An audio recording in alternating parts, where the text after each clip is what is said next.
తమిళ సినీ ఇండస్ట్రీలో డ్రగ్స్ కలకలం రేపింది. డ్రగ్స్ కేసులో ప్రముఖ తమిళ నటుడు శ్రీరామ్ను చెన్నై నుంబంబాక్కం పోలీసులు సోమవారం అరెస్టు చేశారు. తమిళనాడుకు చెందిన ప్రసాద్ అనే వ్యక్తి నుండి శ్రీరామ్ డ్రగ్స్ కొన్నట్లు పోలీసులకు సమాచారం రావడంతో అతన్ని అరెస్టు చేసి నుంగంబాక్కం పోలీస్ స్టేషన్కు తరలించారు. తమిళనాడుకు అన్నా డిఎంకే పార్టీకి చెందిన మాజీ కార్యనిర్వాహకుడు ప్రసాద్ డ్రగ్స్ సరఫరా చేస్తున్నాడని పోలీసులకు సమాచారం రావడంతో అతడితో పాటు మరో ఇద్దరిని అరెస్ట్ చేశారు. పోలీసుల స్టైల్లో విచారణ చేపట్టగా కాలీవుడ్ ఇండస్ట్రీకి చెందిన నటుడు శ్రీరామ్కు డ్రగ్స్ సరఫరా చేస్తామని నిందితులు తెలిపారు. కొన్ని రోజుల క్రితం సేలంలోని సంగకిరికి చెందిన ప్రదీప్ కుమార్, ఆఫ్రికాలోని ఘానాకు చెందిన జాన్లకు మాదక ద్రవ్యాల అక్రమ రవాణా కేసులో పోలీసులు అరెస్ట్ చేశారు. వారి నుండి 11 గ్రాముల కొకైన్ స్వాధీనం చేసుకున్నారు.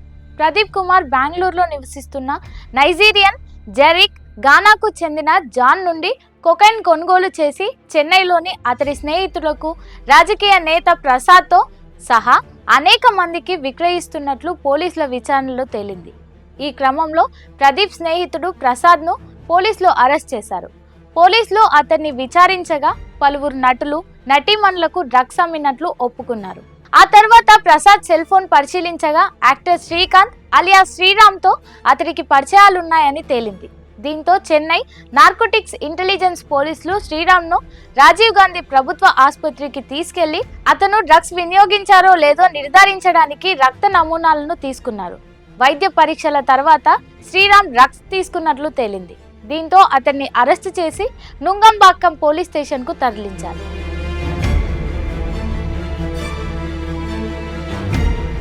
అనంతరం శ్రీరామ్ని చెన్నైలోని ఎగ్మోర్ కోర్టులో న్యాయవాదుల ఎదుట హాజరుపరచగా అతడికి జూలై 7వ తేదీ వరకు రిమాండ్ విధించింది ధర్మాసనం.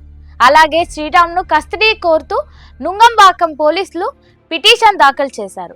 మరోవైపు శ్రీరామ్ కూడా డ్రగ్స్ కేసులో బెయిల్ కోసం ఎగ్మోర్ కోర్టులో పిటిషన్ దాఖలు చేశారు. చాలా పెద్ద తప్పు చేశానంటూనే తాను డ్రగ్స్ ఎవ్వరికి అమ్మలేదని, అలాగే వాడమని ఎవరిని ప్రేరేపించలేదని చెప్పాడు. తాను మాత్రమే తీసుకున్నానని చెప్పాడు శ్రీరామ్.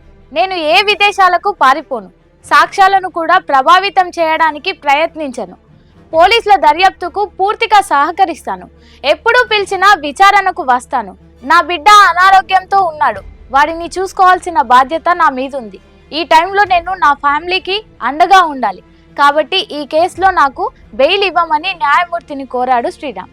అయితే బెయిల్పై న్యాయస్థానం ఎలాంటి తీర్పు ఇవ్వలేదు.